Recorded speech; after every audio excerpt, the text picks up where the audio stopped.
एक बार एक व्यक्ति ने महान फिलोसोफर सुकरात से पूछा कि सफलता का रहस्य क्या है, what is the secret of success. सुकरात ने उस इंसान को कहा कि वह कल सुबह नदी के पास मिले, वहीं पर उसे अपने प्रश्न का जवाब मिलेगा। जब दूसरे दिन सुबह वह व्यक्ति नदी के पास मिला तो सुकरात ने उसको नदी में उतरकर नदी गहराई की गहराई मापने के लिए कहा। वह व्यक्ति नदी में उतरकर आगे की तरफ जाने लगा। जैसे ही पानी उस व्यक्ति के नाक तक पहुंचा, पीछे से सुकरात ने आकर अचानक से उसका मुंह पानी में डुबो दिया। वह व्यक्ति बाहर निकलने के लिए झटपटाने लगा, कोशिश करने लगा, लेकिन सुकरात थोड़े ज्यादा स्ट्रॉन्ग थे। सुकरात ने उसे काफी देर तक पानी में डुबोए रखा। कुछ समय बाद सुकरात ने उसे छोड़ दिया और उस व्यक्ति ने जल्दी से अपना मुंह पानी से बाहर निकालकर जल्दी जल्दी सांस ली।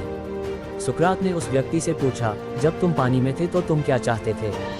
व्यक्ति ने कहा, जल्दी से बाहर निकलकर सांस लेना चाहता था। सुकरात ने कहा, यही तुम्हारे प्रश्न का उत्तर है।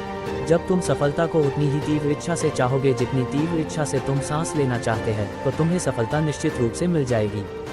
2. अभ्यास का महत्व। प्राचीन समय में विद्यार्थी गुरुकुल में रहकर ही पढ़ा करते थे। बच्चे को शिक्षा ग्रहण करने के लिए गुरुकुल में भेजा जाता था।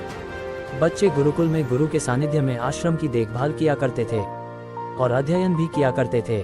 वरदराज को भी सभी की तरह गुरुकुल भेज दिया गया। वहां आश्रम में अपने साथियों के साथ घुलने मिलने लगा, लेकिन वह पढ़ने में बहुत ही कमजोर था। गुरुजी की कोई भी बात उसके बहुत कम समझ में आती थी। इस कारण सभी के बीच वह उपहास का कारण बनता है। उसके सारे साथी अगली कक्षा में चले गए, लेकिन वो आगे नहीं बढ़ पाया। गुरुजी जी ने भी आखिर हार मानकर उसे बोला, बेटा वरदराज, मैंने सारे प्रयास करके देख लिए हैं। अब यही उचित होगा कि तुम यहाँ अपना समय बर्बाद मत करो। अपने घर चले जाओ और घर वालों की काम में मदद करो। वरदराज ने भी सोचा कि शायद विद्या मेरी किस्मत में नहीं है, और भारी मन से गुरुकुल से घर के लिए निकल गया। दोपहर का समय था। रास्ते में उसे प्यास लगने लगी। इधर उधर देखने पर उसने पाया कि थोड़ी दूर पर ही कुछ महिलाएं कुएं से पानी भर रही थी। वह कुएं के पास गया। वहां पत्थरों पर रस्सी के आने जाने से निशान बने हुए थे। तो उसने महिलाओं से पूछा, ये निशान आपने कैसे बनाए? तो एक महिला ने जवाब दिया, बेटे ये निशान हमने नहीं बनाए।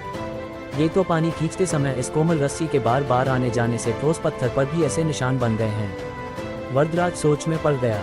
उसने विचार किया कि जब एक कोमल से रस्सी के बार बार आने जाने से एक ठोस पत्थर पर गहरे निशान बन सकते हैं, तो निरंतर अभ्यास से मैं विद्या ग्रहण क्यों नहीं कर सकता। वरदराज ढेर सारे उत्साह के साथ वापस गुरुकुल आया और अथक कड़ी मेहनत की। गुरुजी ने भी खुश होकर भरपूर सहयोग किया।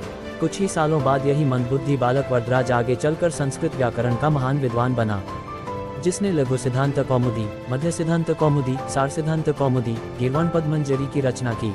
शिक्षा मॉरल। दोस्तों, अभ्यास की शक्ति का तो कहना ही क्या है। यह आपके हर सपने को पूरा करेगी। अभ्यास बहुत जरूरी है, चाहे वो खेल में हो या पढ़ाई में या किसी और चीज में।